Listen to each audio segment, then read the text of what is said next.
Alright, hey, now we have a luxury SUV, diesel SUV. It's a Toyota Land Cruiser Prado. And just for a short lesson, a Land Cruiser Prado is not a real Land Cruiser. A real Land Cruiser is a totally different animal. What the Land Cruiser Prado is basically is a upscale Toyota Fortuner. Because the Fortuner, Hilux, Innova, and Land Cruiser Prado all share the same chassis. If you strip away everything here, balatin mo, you'll find that the frame is the same, the rail is the same, and actually the best telling part is that the engine is the same. This is a 3-liter diesel engine, which is the same engine found in the Fortuner. The main differences are, number one, the transmission is full-time 4, whereas on the lower model Fortuners, it's only rear-wheel drive. And as you can see, there is no hood scoop on this car, which means that there is a front mount intercooler here, which is also why it makes more power than a comparable Fortuner, because for God's sakes, you can't sell a Prado that's as powerful or weaker than a Fortuner, so it has to have some more power. And what we're going to do on this car right now is we're going to install a full exhaust on it, full 3-inch exhaust, and then afterwards we're going to remap it also.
Alright, our exhaust is done, and this is the only thing that you see at the back of the car, which is kind of sad.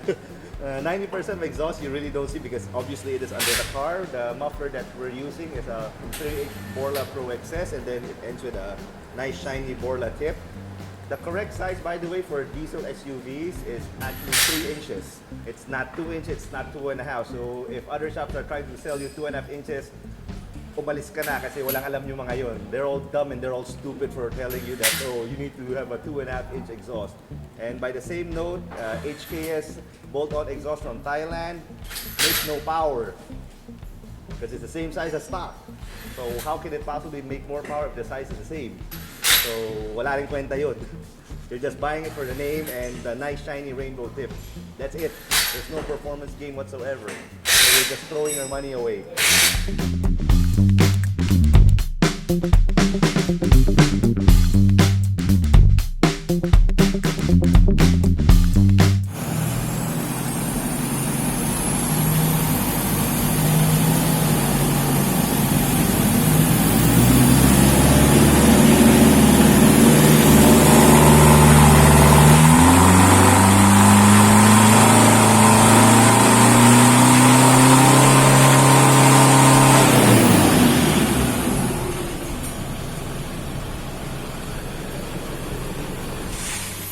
Alright, there's the results of our Borla exhaust on the Prado. So it's kind of anticlimactic. I already know that there's going to be gain anyway. So this dotted red line is stock. Then this thick red line, as you can see here, it went up, and there's a space in between here. So that means we have got more power. So we started at 150 to the wheel stock, and with the exhaust it's 165. Then this blue line here is our ECU remap.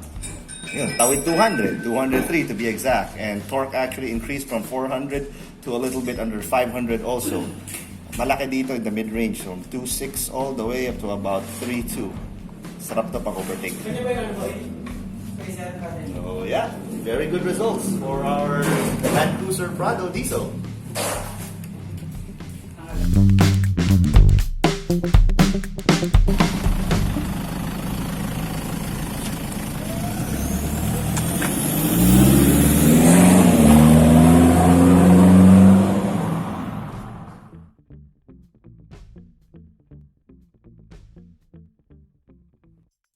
Bye.